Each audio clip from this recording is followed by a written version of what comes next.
All right, crack the beer. I forgot to click record. And so the beer's already open. My beard's looking like shit. But just another day over on the Honestly Lazy podcast. So let's roll it. Honestly Lazy Podcast.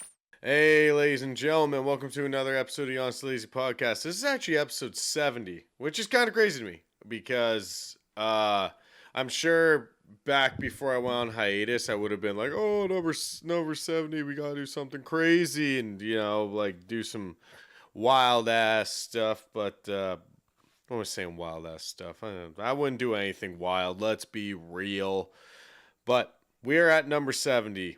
Or episode 2 if you count like 2 hiatuses and count them as seasons, and season 3 episode 2 hiatus 2 officially done and over with, and we'll see when the third one comes in. But for right now, we're still having fun, we're still making content, and we are here.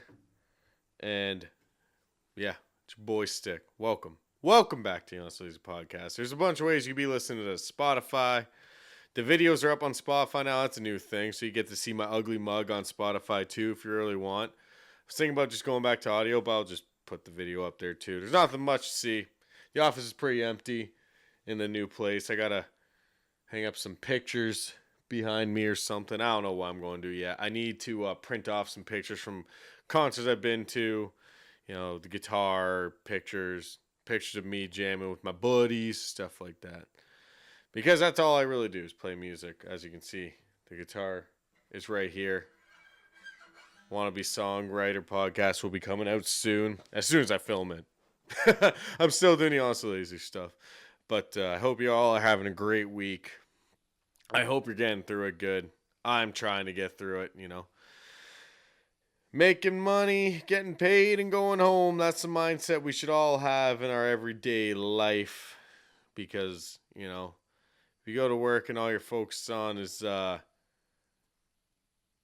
I don't know. My mind says getting paid and going home. And with the money, you can buy nice things. I haven't bought anything too crazy lately. All I've really done, I bought satellite radio for the car. My car came with Sirius radio when I first got it, but it was free for 3 months, and then I just never, I guess, resubscribe to it. But a buddy of mine, Tom, has Sirius XM. Well, I guess I just kind of said it. Whatever, Sirius XM. It's the only one I know about. But he had it, and he always has had it. He's had it for years, and he's like, you can get there's always sales on. So I went online and I checked, and wouldn't you know, there's a sale. So I hopped on it because for what I'm going to be doing throughout the winter, it'd be nice to be able to sit in a truck and listen to more than FM radio. Have more of a variety, I guess you could say. Now, I could just go to the Spotify and have that up and going and, just have my own music that I want to listen to. But the thing I've realized with me and the Spotify stuff is that I can't just, listen to my music. So I just start skipping. My biggest habit is I can listen to the first verse and the hook once, and before the second verse even starts, or if there's a harmonica, steel guitar going, or something like that, I'm usually already on to the next song. And my biggest thing is I'll skip 30 songs to listen to a song and do that same cycle. So I figured, if I'm going to be driving a lot this winter, I don't want to be sitting there trying to skip 30 songs to get to the one and then get sick of it and skip again. So I figured, let's just get more of a variety on radio. Because with FM radio, like, I'm a country guy. I listen to country music, but I don't listen to the radio country music, if that makes sense. I don't care for the Ella Langleys. I don't care for the Riley Greens. I don't care for Rec Laws. I don't care for especially Morgan Wallen. I think he's one of the worst, but that's just my opinion. Don't be coming at me saying, oh, you don't have good taste in music and shit. That's just my opinion. I've never liked Morgan Wallen. He had that song with Florida Georgia Line, Up Down. That was like the only song I really liked. I don't know why. It was a catchy song. I think I first listened to it when I first started renting that highway house way back in the day when I first started doing this podcast. And that was just like a party fucking house. So yeah, we were listening to music like that all the time on the weekends. So yeah, that song bop, but I really do not care for that man or his music. I don't care for a lot of the FM country radio. To me, I really do feel like what they should be doing with country radio or just with radio in general. You know, you got your rock stations, you got like we got indie stations in Canada. I don't know what the states has. I don't know if people from the states are listening to this, but you got like indie music, you've got your rock music, and then you got your country. But to me, the country is more of like pop country, and then you got your classic rock. I'm sure there's more. Oh yeah, there's like rap stations and stuff, but the old me would have loved the rap stations, but the new me, I don't listen to rap anymore. But they are there, and you know they're for the people to enjoy. But for me, what I kind of want is more of the older country music. And let's be real, FM radio will never have a country radio station. I sit there and wonder why. Me and my father have had this conversation. I've had it with conversations with people at work, conversations with my brothers. It's like, dude, I wish they could just have an old country radio station. Wouldn't that be nice? I would love a station where George Jones, Johnny Paycheck, David Allan Coe, and of course, my favorite Waylon Jennings playing. And unfortunately, you can get that, but you got to pay for it. You got to get satellite radio to listen to the type of country that I listen to. Or even, I've even said, you know, do a country radio station that even called like the Outcast Country, where you can play that type of stuff and even the newer stuff. You can play guys like Colter Wall, Turnpike Troubadours, Red Clay Strays, you know, Benjamin Todd, those type of guys. But in Tyler Childers, you know, guys like that, let's be real, their type of music would never play on country radio because they tell the darker side of life. Now you can sit there and say, well, Wait in a Truck by Hardy was such a ballad, and you know, it's about a man going to jail for killing a man who beat a girl. Yeah, it was for country radio, that's a really good storytelling song. But to me, you can't put that up against a song like Banded Clovis by Tyler Childers, talking about guys going up a mountain searching for gold, and they find a Clovis, and the guy goes crazy because they're on liquor and cheap or cornbread moonshine and fucking cocaine, and he shoots his buddy. Now you could put a song like that on the radio country, on Radio X FM country, but you can't. The guys who play on the country radio, to me, just can't write the music like that. They just can't write music like that. It sucks. I don't. Well, like, to people like the FM country music I listen to every day, that's great. You can call me a hipster. You can call me whatever the fuck you want. It will not hurt my feelings. I know. I am the asshole to the people like radio country, but these guys cannot write music like the guys I listen to. It's just the cold, hard truth. But the music I listen to is a lot fucking darker and it's a lot more real. And I need that in my life. I can't listen to the guy who always gets the girl in the tight blue jeans while he's driving a fucking truck. And I can't be a part of the Chase Matthews, why he call you darling, fucking hip hop bullshit. I just can't listen to it. You know? So that's why I would love to have an old country music station. But let's face it. Apparently, I did some research. I got a little notepad here with a few notes. Apparently, there was old country music stations in Ontario, but the market went over to new country for obviously more/younger listeners. Now,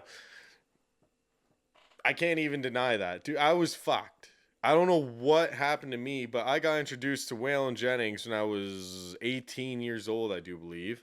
I wasn't even driving yet. Yeah, I know. I got my license. I got my G2 late, so I was still had my G1. But I remember my brother driving me to work one morning, and he was like we discovered Waylon actually through rap. That's for another episode. I'll tell you all about that in another episode. But my dad turned out Waylon Jennings is his favorite country artist, so we got his greatest hits CD off of him. Yes, because we are old and we still had CD players. And my brother's old truck that he had, and even his Jetta he has now, he has a CD player. I don't in my car. My car's too fucking new. It sucks. I miss CD players, man. But and we listened to Waylon, and that's what started my journey. Now I was very young to be listening to that shit. I feel like, and I would actually test girls when I was going out on dates with girls. I'd put on a Waylon CD or a Hank Williams Jr. CD to see if they'd stick around. If they told me to change it, really changed my mood on them, you know? Like, fuck, I don't want to date this girl if she's not going to listen to my shit. If she's going to be like, put on Morgan Wallen or Florida Georgia Line. If they sat there and said, Holy by Florida Georgia Line is better than this, they were fucking out the door. You can't say that. You can't fucking say that to me and my music. You can't do that. But apparently there was old country radio stations. Apparently, from what I found on Google in 2 seconds, but I didn't look too far into it. But yeah. So obviously, not as many people would listen. But honestly, nowadays, I feel like an old country radio station would do good because it's only the older people and people like me who listen to radio. I listen to radio in the morning to get my traffic updates, so I don't end up stuck in traffic and being late for work, or seeing if I have to leave like a half hour, 10 minutes or whatever, enough time earlier so I don't get stuck into traffic so I can figure out a back road to get to work. But a lot of people don't do that. Like, there's a lot of people who will text me and be like, oh, like, I'm stuck on the highway. I'm like, yeah, I know. I got off because I heard it on the radio. And they're like, oh, well, I don't listen to the radio. I listen to Spotify, you know? So I feel like it would work. I should do a deep dive and see, like, especially in Toronto, seeing what stations do the most listens. Now, I feel like pop music would probably do the best just because of restaurants and stuff like that, but you never know. But I can see that the fact that, yes, they were trying to get younger listeners, so obviously the old country is fucking out. I get that. It's frustrating. And now country music is every fucking half hour the same guy playing. Because, oh, well, you know, this guy has one catchy song, so we're going to fucking play him every half hour on the half hour. Don't get me started on Scotty McQuarrie's fucking Bottle Rockets.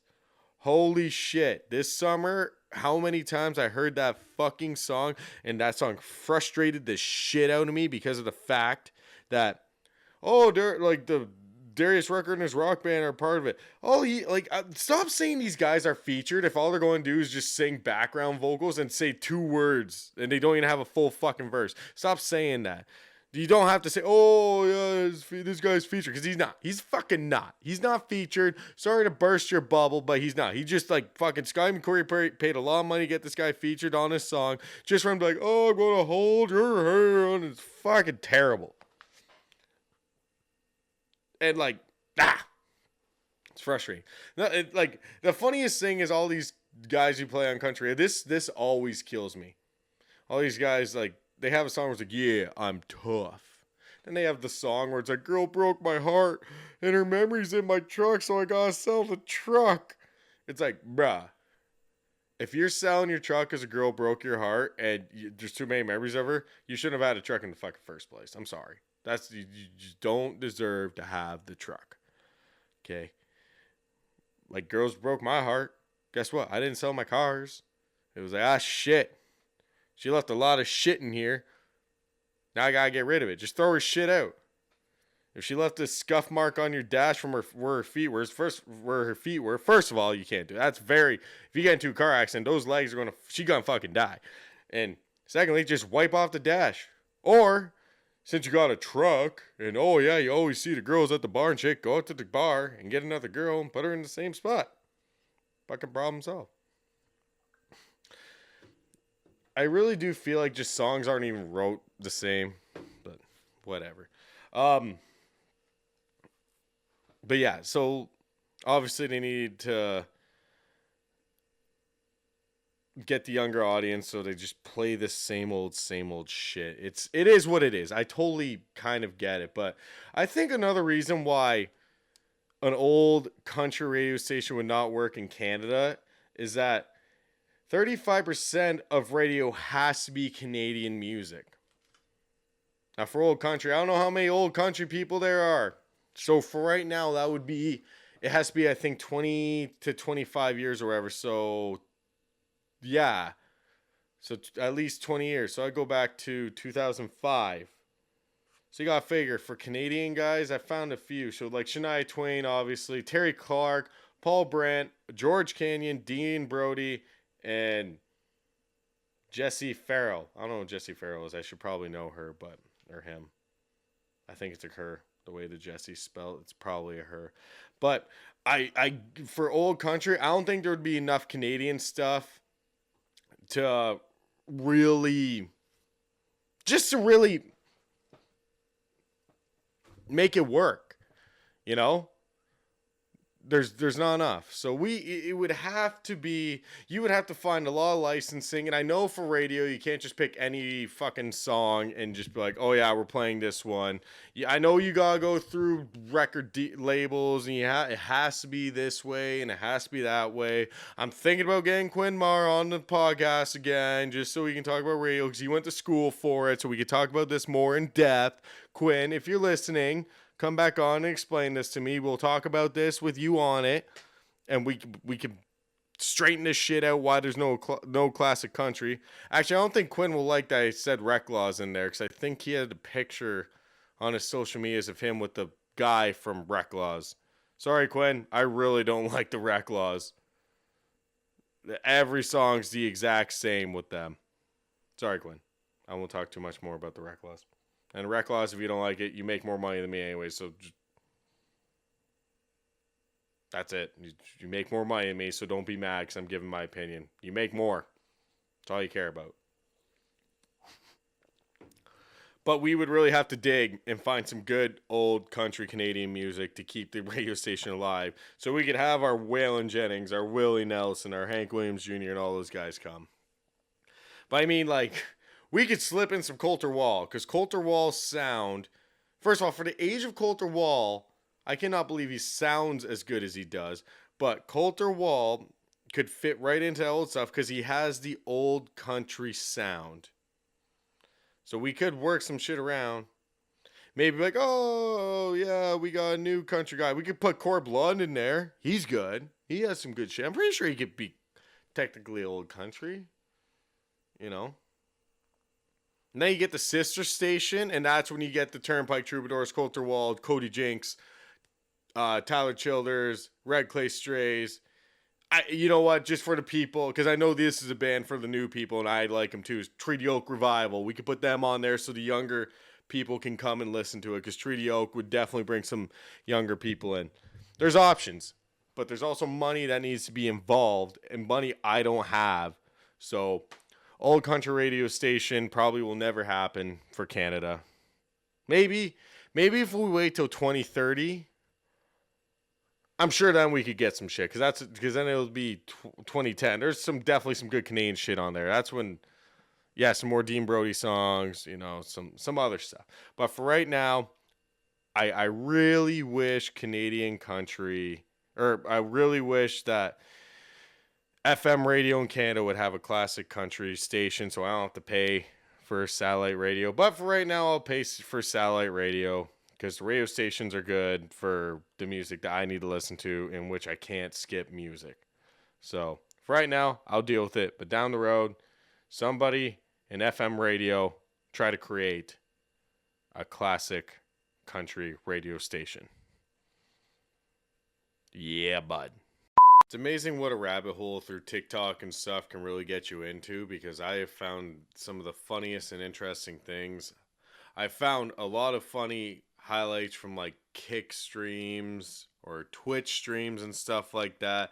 And the one thing I actually have found quite a few times is very interesting like challenges. Now, I don't know. I didn't know challenges were still really a thing. I know there'll always be a challenge here and there, but I really feel like I thought they were dead. But every day, I feel like there's a newer and newer challenge that I just don't understand. We're going to be talking about I know I'm going to be talking about the cut water challenge. I'm not going to talk about that one today. Just don't really feel like talking about it. But the cut water challenge is a crazy one. I would never do. Have you tried cut water? Ugh. Fuck, I had it once at the racetrack, and that was enough. I was like, I had a sip, and that was enough for me. But the drinking challenges are actually pretty an interesting one. I found one the other day that I was like, it's kind of creative, and it's interesting. I mean, certain personalities could really do it, and this guy did it.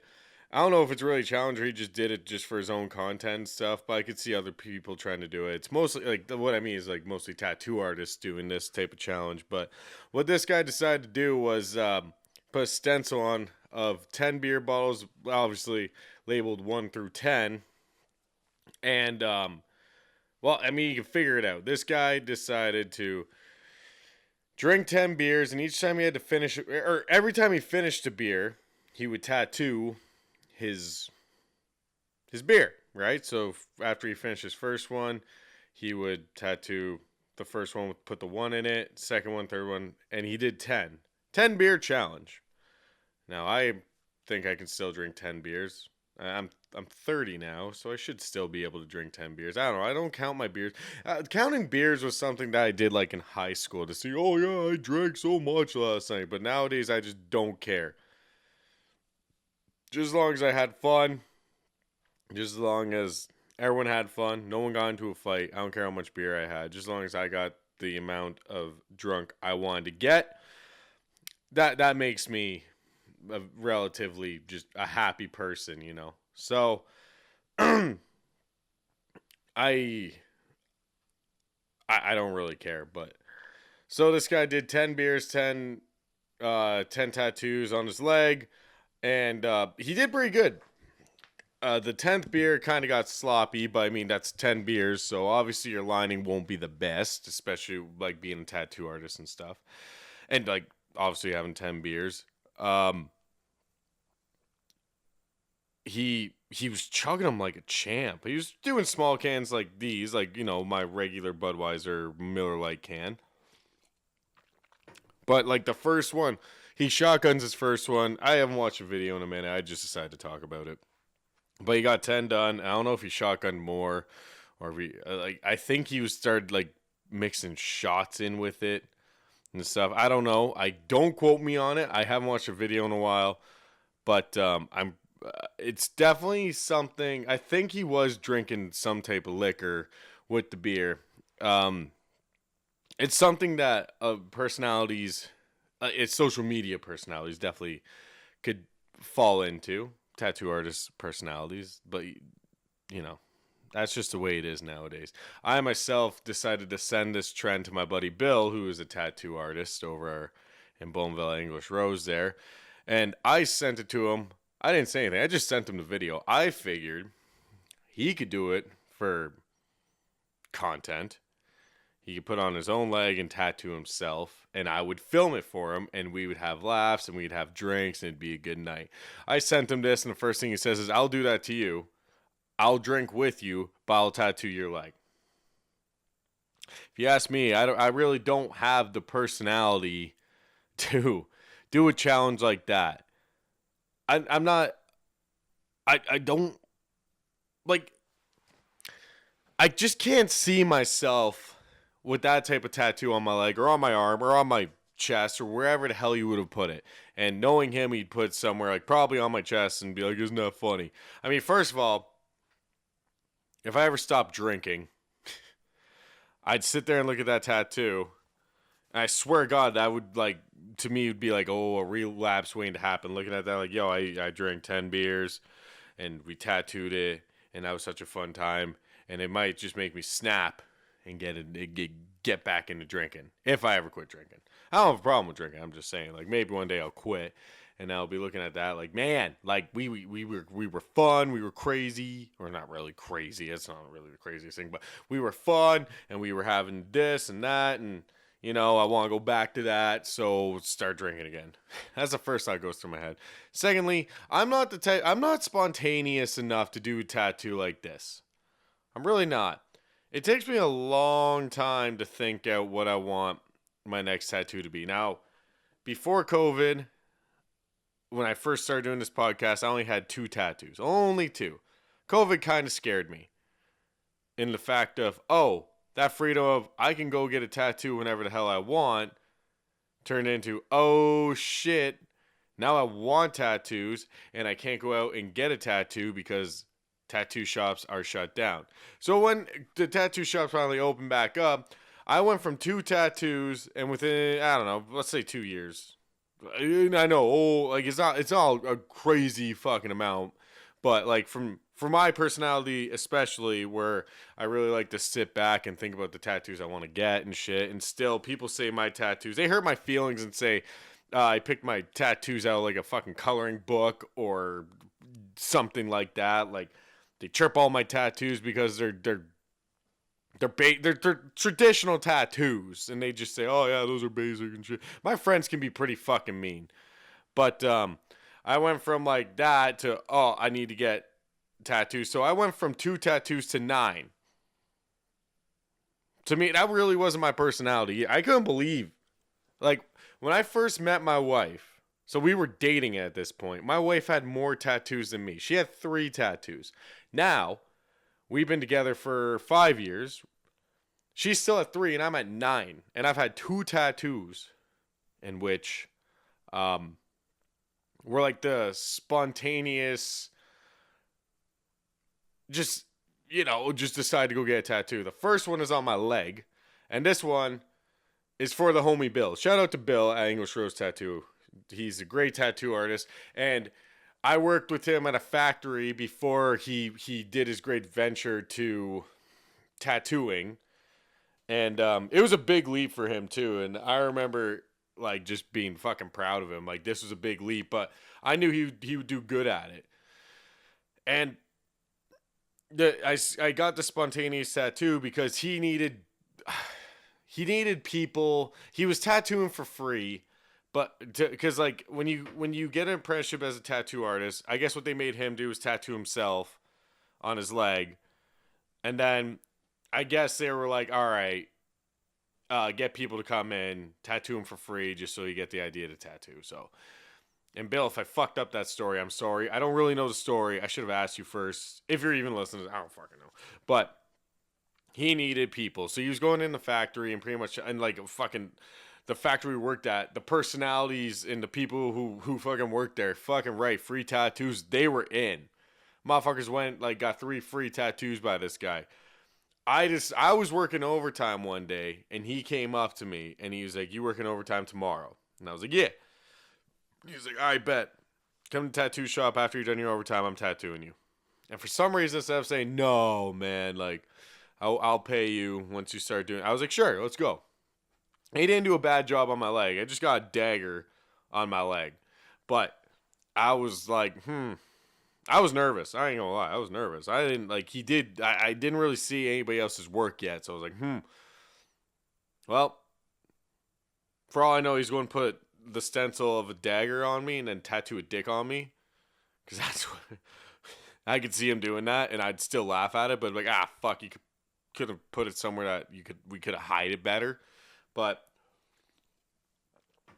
you know, that was the first spontaneous tattoo. It actually happened to be on St. Patty's Day.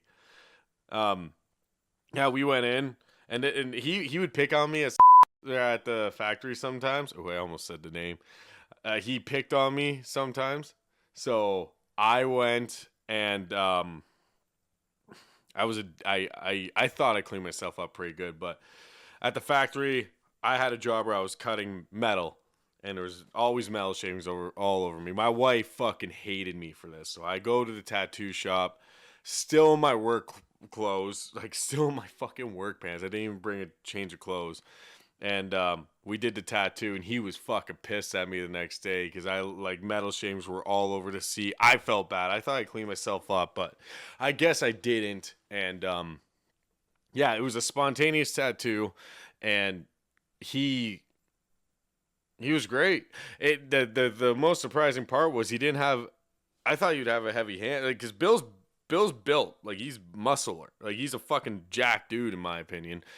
And I was like, oh fuck it. He's learning how to tattoo. He's gonna have the heaviest hand. He fucking didn't, and he was great. Like he did a good job.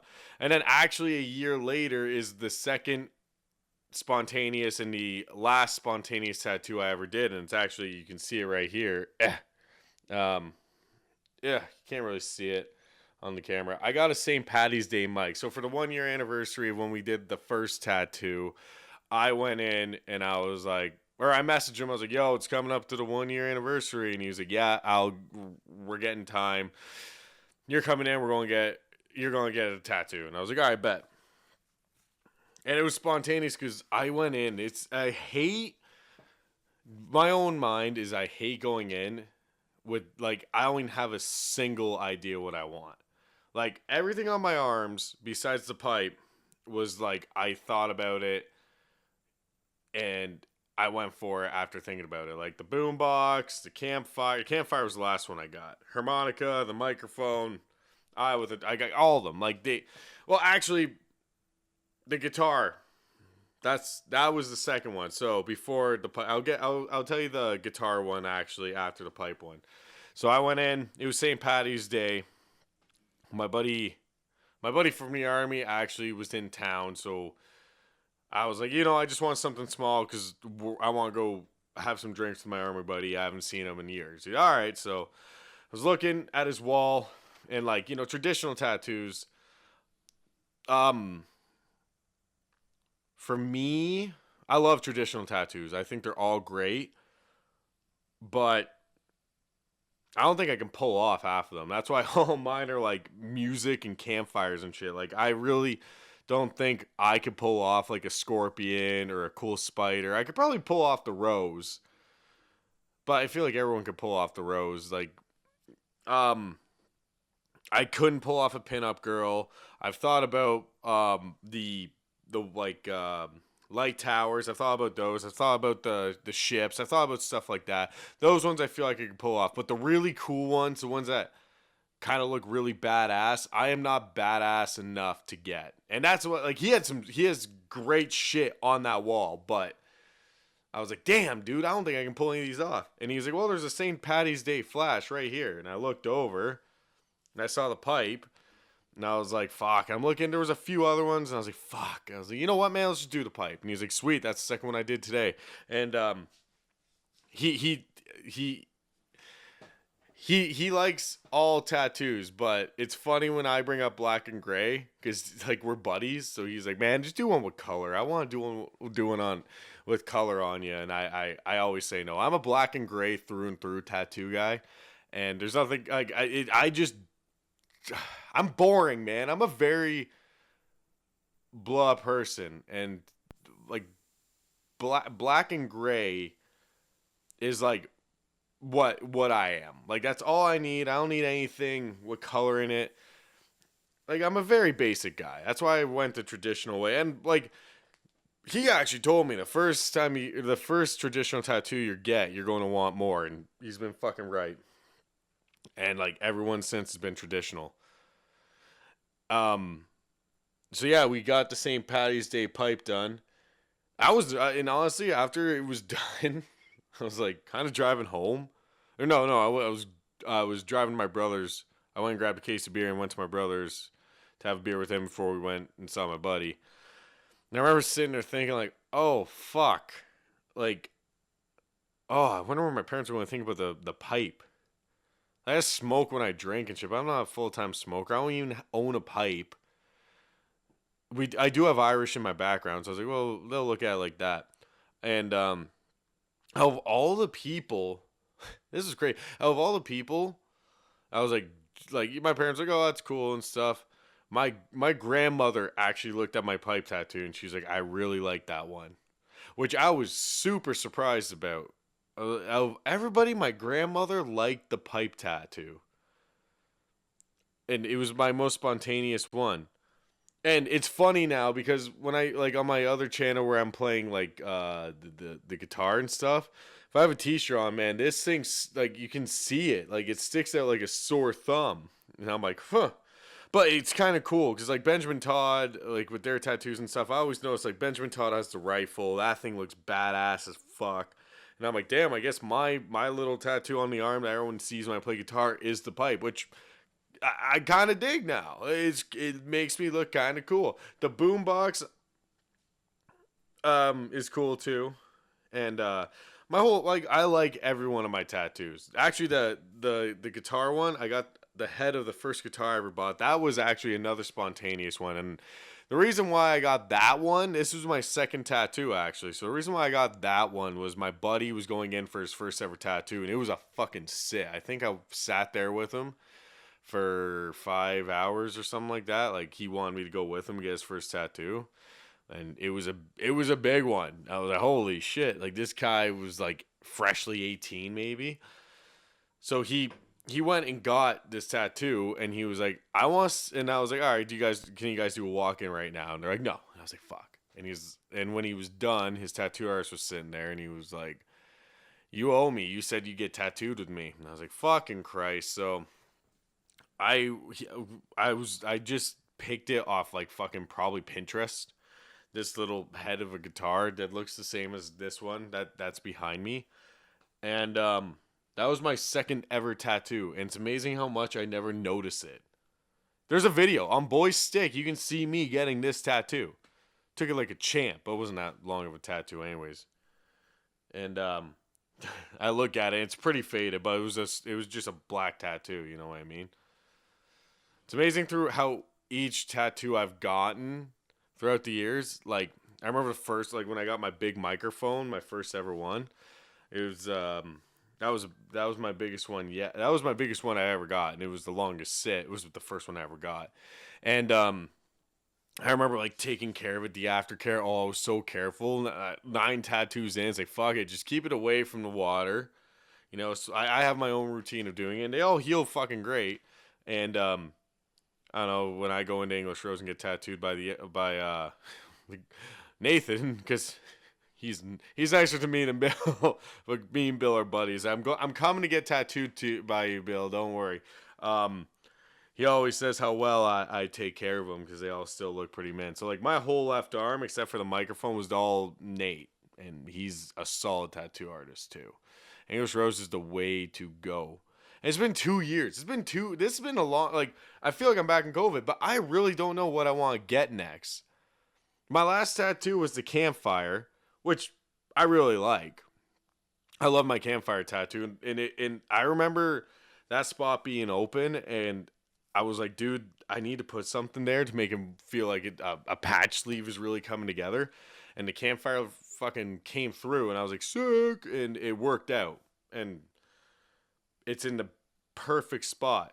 But then the next day, I got this tattoo, and the one rule is don't get it dirty. And I was working for a company, we had to go in, and I had to do grunt work in like the dirtiest, it was like a dirty like steel factory. Like we were pouring a concrete slab in the back, and I was like doing some grunt work.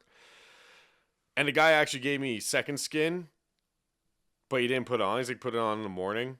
And I fucked up tearing it, so it didn't work. So I had to do the old fashioned way. Like I put a long sleeve on, the tattoo goo, like tried to wash my hands the best I could at break, and like put more tattoo goo on. I remember when I was like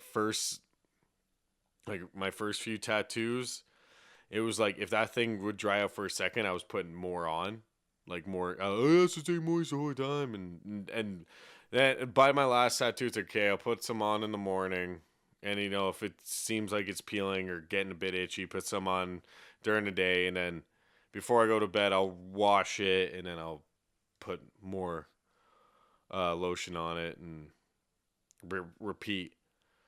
The most annoying thing is I've only had one tattoo that took fucking only like 1 week to heal, and The rest of them have taken like 3 fucking weeks. It's annoying, but you just, how bad do you want that tattoo? First of all, you gotta sit through the pain, and then you gotta deal with the healing process, which is also a pain. So just think about that shit. And don't remember, like, this is another thing with the beer, with the challenge tattoos and like all that. Like the reason why I don't have the personality, or like I can't just be spontaneous with tattoos, because I know it's permanent. And it's like I look at my future self sometimes, even with the tattoos I've already got, I'm like, holy fuck. Maybe I went a little bit too much, but no. As I literally say, I'm coming to get more tattoos, because right now, the dumbest thing I ever did was get my forearms done first. Because now when I take showers and shit, I have to always wear t-shirts until I don't wear white beaters anyways in the summer, but when I go like to Punta Cana, I went to Punta Cana with my wife and shit, and like all the pictures of me with no shirt on, it's like up here is just blank, and it just, I feel unfucking balanced. So down the, like, I need to get my upper arms done, and then I'll feel more balanced. And I know Bill's going to want to do a chest piece, which my wife won't let me do, and I don't know if I can handle a chest piece anyways, and that's where my limit is. I know that I can handle my arms and probably my legs, but chest, probably no bueno. But beer challenge, drinking 10 beers and tattooing it, different. I totally went off topic, but I was kind of planning on doing that. I just got totally off topic. That was just to break the ice, to talk about tattoos and stuff like that, because, tattoos are awesome, in my opinion. And it's a cool culture. And a lot of the nicest people I've ever hung out with have the most tattoos. But if you're going to go get tattooed and you haven't got one yet, just think about it. And because it is permanent. And everyone has one that they probably regret. I don't have one yet, but I'm sure down the road I will. But I'll just keep getting them because I still love the culture.